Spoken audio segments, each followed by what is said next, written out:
Assalamualaikum warahmatullahi wabarakatuh. Om Swastiastu, Namo Buddhaya, salam kebajikan, salam sejahtera bagi kita semua. Perkenalkan, nama saya Muhammad Raffi Yuniarto dari Prodi S1 Teknik Sipil dengan NIM 035. Di sini saya akan membawakan dengan tema saya berbangga berbahasa Indonesia. Bahasa Indonesia tidak sekedar bahasa persatuan, tetapi juga bahasa yang harus dimasyarakatkan dalam setiap komunikasi kita. Sebagai penduduk Indonesia, siapapun dan kapanpun, bahasa Indonesia harus menjadi bahasa utama kita. Pertama, saat berkomunikasi, dengan begitu bahasa Indonesia akan memiliki identitas dan menjadi identitas bagi bangsa Indonesia. Komitmen tersebut harus tertanamkan di pikiran kita sebagai bangsa Indonesia. Jika hal tersebut tidak dilakukan, bukan hal tidak mungkin bahasa Indonesia akan musnah atau punah dari dunia ini. Menjaga eksistensi bahasa Indonesia adalah kewajiban kita sebagai bangsa Indonesia yang lahir di Indonesia ini.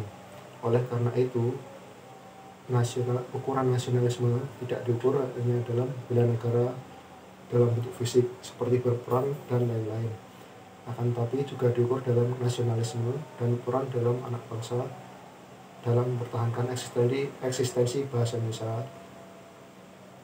Dengan demikian, peran dalam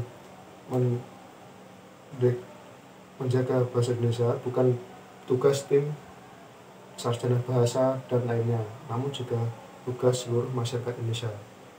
Untuk mempertahankan eksistensi bahasa Indonesia harus dilakukan di berbagai tempat dan beragam cara. Di antaranya, cara-cara yang dapat ditempuh oleh setiap pribadi penduduk Indonesia dalam mempertahankan eksistensi bahasa Indonesia adalah, yang pertama adalah menjadikan bahasa Indonesia sebagai bahasa utama dalam berkomunikasi.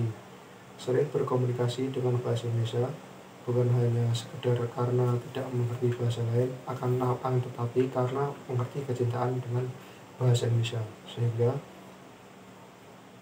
di belahan dunia manapun kita pergi, ketika bertemu dengan sesama penduduk Indonesia, kita bisa berkomunikasi dengan masyarakat Indonesia lain, dan harus dilakukan.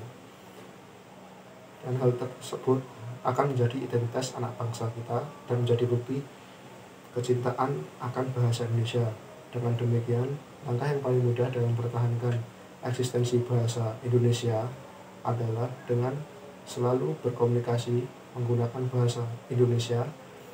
Seperti contohnya, ada beberapa anak muda yang menggunakan bahasa campuran, yang dimana bahasa Indonesia dengan bahasa asing sebagai komunikasi sehari-hari. Sebagai contohnya seperti bahasa Indonesia dan bahasa Inggris. Dan itu jadi walaupun sebagai anak muda sekarang, kita harus tetap menggunakan bahasa Indonesia yang baik dan benar, yaitu bahasa Indonesia. Selain itu masih ada juga beberapa orang yang menggunakan bahasa daerah saat berkomunikasi dengan orang baru atau orang dari luar daerah tersebut. Menurut saya, menggunakan bahasa daerah untuk berkomunikasi diperbolehkan, akan tapi apakah orang yang diajak bicara itu paham atas bahasa kita? Jadi saya tekankan sekali lagi, gunakanlah bahasa Indonesia ketika kita berkomunikasi atau berinteraksi satu sama lain, sehingga kita dalam berbicara kita nyaman dan bisa mengerti apa yang kita bicarakan. Kesimpulan dari saya, gunakanlah bahasa Indonesia sebagai bahasa utama, dan pertama untuk kaum muda maupun tua, gunakan bahasa Indonesia secara baik dan benar, dan dengan begitu bahasa Indonesia akan dikenal sebagai identitas bangsa Indonesia.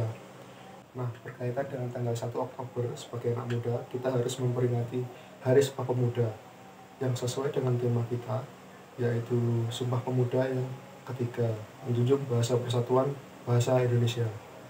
Sekian dari saya. Terima kasih. Wassalamualaikum warahmatullahi wabarakatuh.